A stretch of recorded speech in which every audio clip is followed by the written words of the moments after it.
This video is going to help you control speed better when you putt. Arguably the most important skill on the greens. We talk about the three core skills of being read, line and speed, and I'm not taking away anything from read and line. They're very, very important and you should be good at those as well. But if I've got to pick one as being the most important, I'm going to go with speed.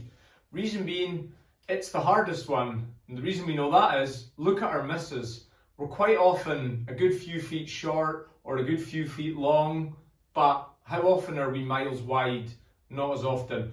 And mistakes in read and line can almost cancel each other out, you know. Right-handed golfers under-read putts, but then they over-aim them, or they over-aim them and then they pull or push, and we work around our biases to kind of cancel these out. I'd rather we didn't have those biases, and we should work on them to improve them, but we can get by better with those ones. Short is short, long is long. So that's the one I would really focus on the most, personally. So how do we judge speed better? I would say, first of all, what is it that controls speed? Whether we're trying to hit a putt 5 feet or 50 feet, the speed of the putter head is the biggest factor in how far a golf ball goes. You know, the quality of the strike, launch, face angles, stuff like that will play a small role, but nothing will get close to how fast is the putter head going when it hits the ball. So there's different ways we can deliver that speed. Some people do it with a long and slow rhythmic tempo. Some people get short and quick, and some people are in the middle of that. And truth be told, they can all work, and people have to find their own style of what suits them. But as a coach, measuring this and seeing this over the years, I see more problems with slow tempos than I do with quick. It's not to say you can't be too quick, but slow, because usually the reason it's slow is because the backswing's really slow. And when the backswing's really slow, and you've got to get a ball to go a bit of distance, your only choice is to then rapidly accelerate in the downswing. And that means difficulty in controlling this. If you think about it, you've got to have a good feel for delivering the right speed of this putter head when it gets to the ball. If it's rapidly accelerating through the ball, it's going to be quite difficult to control. And you know, you can go the other way and decelerate like mad as well, but that would actually be easier to control, but it's not a good thing either. I would say we want to just find that nice flowing kind of speed where we don't have to do anything drastic, and the only way we're going to do that is by taking an appropriate backswing, and that's in speed and in length. All right, so that's the first step, is thinking about what is the best way to do that. Now, different ways you can do it. So golfers have almost got three choices when you think in terms of your stroke lengths. You can either be short to long, you can be long to short, or you can keep the stroke lengths back and through quite even. And there is world-class putters in all three of those camps. But again, as a coach, where do you see the most problems? Definitely in the short to long. But that just relates to that acceleration, because the backswing was too short or slow. So you have to rapidly accelerate. So I would say keep it quite even, and if anything, err on longer back, a little bit shorter through. But it doesn't have to be that. And there will be some people that actually suit just being a little bit longer in the way through. Main thing is we want to avoid the extremes. Find something that's comfortable for you and avoid the extremes. So a good way to kind of get a feel for that is to take some practice strokes first of all, and get a kind of a rhythm. I like to count 1, 2, 1, 2. So I'm going to say 1 as soon as I move the putter, and 2 would be through impact. And I want that rhythm to be similar on, it doesn't matter what length of stroke we're taking, all right? So step 1, find what suits you. So if somebody's suited to a really fast tempo, you look at somebody like John Ram, he's got a pretty fast tempo. He's going to be like 1, 2, 1, 2. Then you might get somebody with a slower tempo, Patrick Cantlay, somebody like that. 1, 2, 1, 2. So I would just pick up a putter, don't use a ball at first, and find something that feels good for you. and just practice some kind of mid-length strokes just now, you know, and try and just get away from a really long follow through. That would be the main thing I would avoid. So find your rhythm. So 1, 2, 1, 2, 1, 2. You could do that without a golf ball for a couple of minutes every day and really find a good rhythm that you can then repeat over time. The next step would be introducing a golf ball. So after you've taken some practice strokes, let's introduce a golf ball. I've put some 3 tees down here. They're about 16, 18 inches apart, is fine. And they're just to give you a rough guide on how far back and through you're going to go. At this point, I don't care how far the ball goes. We're not working to targets yet. We're just trying to put that 1-2 rhythm that you found into practice with some putts. So again, just take your time. It's not a rush to hit golf balls. Take your practice strokes. Get that 1, 2, 1, 2. And you step in. And what are you going to do now? And you can count this out loud or in your head. 1, 2. That's a good little tip for if you're working on limited space. Just putt into a towel. We don't care where the ball's going at this point. So repeat that over and over again. And you can move the tees about, you can change it. And it's just about rolling some putts with your rhythm. 1, 2.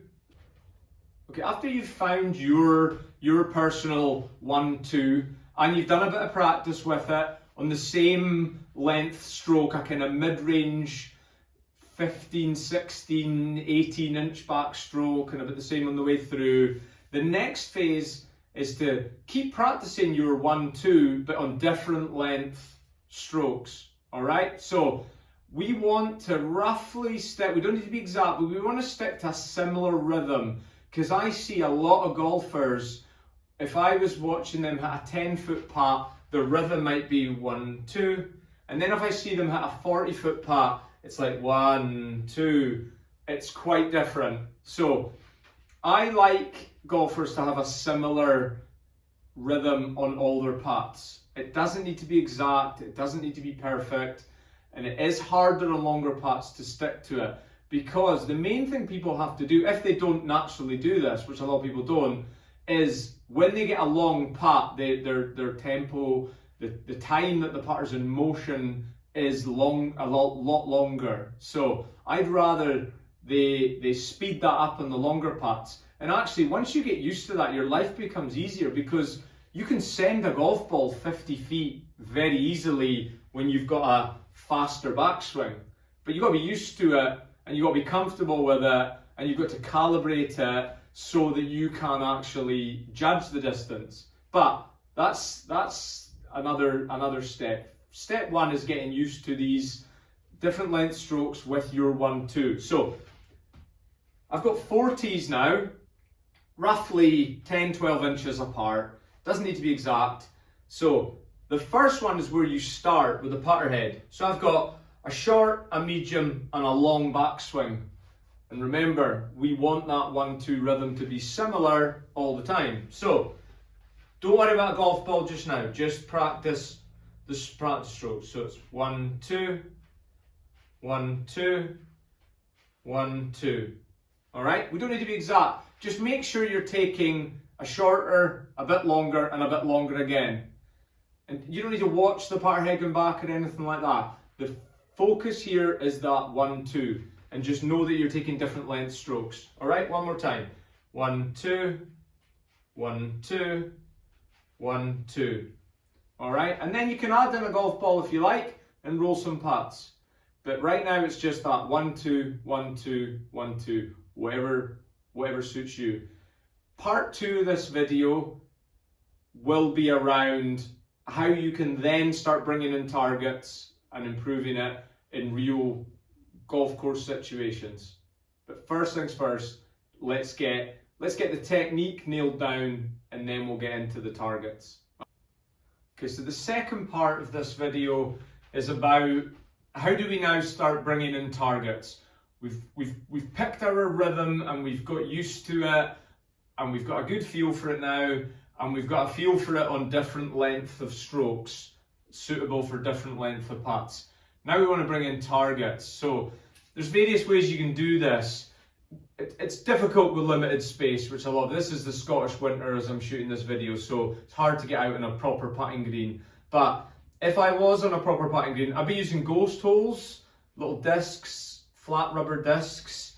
Very, very good. But if you don't have them, you can use holes on the putting green. When I'm working on distance stuff, I like to use ghost holes because I really get to see how far the ball went. So what I would recommend, if you've got ghost holes, is just, throw them about various distances.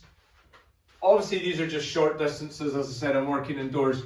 I'd be putting them out at, maybe one at 10 to 15 feet, maybe one at 20 feet, 30 feet, that type of thing. And I would have a go, but I wouldn't be hard on myself at this point. I wouldn't be expecting great results. And I would just be still focusing on my 1-2. So 1-2,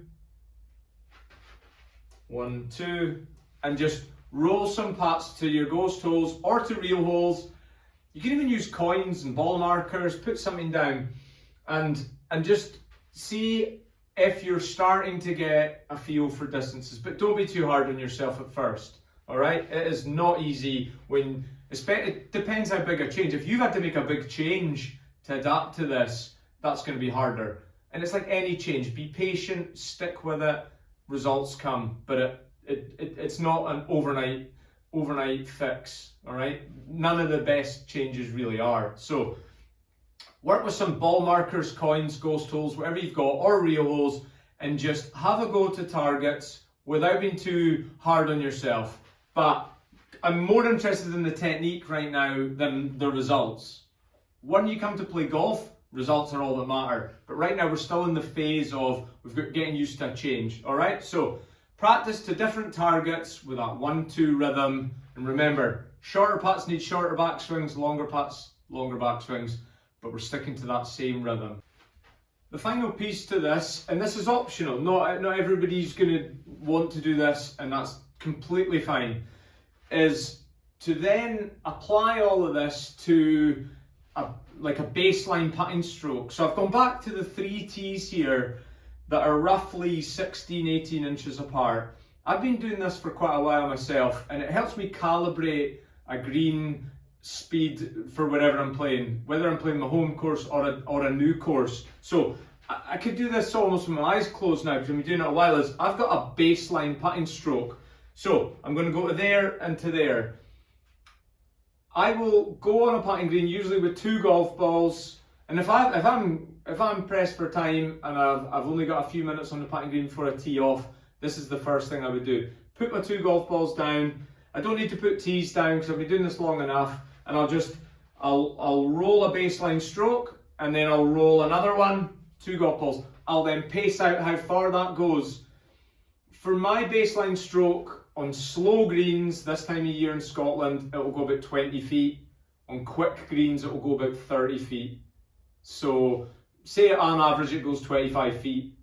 If it goes 25 feet and I'm on the first and I hit my shot in and it's on the green and I'm 25 feet and it's pretty flat, I know that my baseline stroke's pretty good. It very rarely works out as convenient as that, but you get what I mean. Say it's 30 feet, I know I need a little bit more than my baseline. If it's 20 feet, I need less. If it's 25 feet but it's uphill, I know I need more. So I can kind of calibrate off that. Now this isn't for everybody, so do this or don't do this. It's entirely up to you. I like it. It tells me the speed of greens I'm about to play on, and I know sometimes putting greens are not the same speed as the greens on the course, and there's all these other variables, but it gives me a baseline, and I quite like it. The next phase you can do, again, if you like, is you could have 3 baselines. You could have a short putt baseline, a medium putt baseline, and a long putt baseline. Entirely up to you. The deeper you go with that, there's nothing wrong with doing that, by the way. Don't be scared to do something like that if you think it might help you, but you do need a lot more time to calibrate that, to practice that, and get used to that. So you could start with 1 if you like. I mainly just do the 1, okay? So baseline putting stroke, calibrate off that. And it really is good for speeds. I mean, the reason it's quite good for around that 20 to 30 foot is you will have a lot of putts of that length on the course. And the last thing you want to be doing is frittering shots away by 3-putting. And the main reason people are going to 3-putt from 30 feet is because they put the first putt to 6 feet instead of inside 3 feet type of thing. Alright, so baseline putting stroke, give it a go if you like. Alright, thanks very much for watching.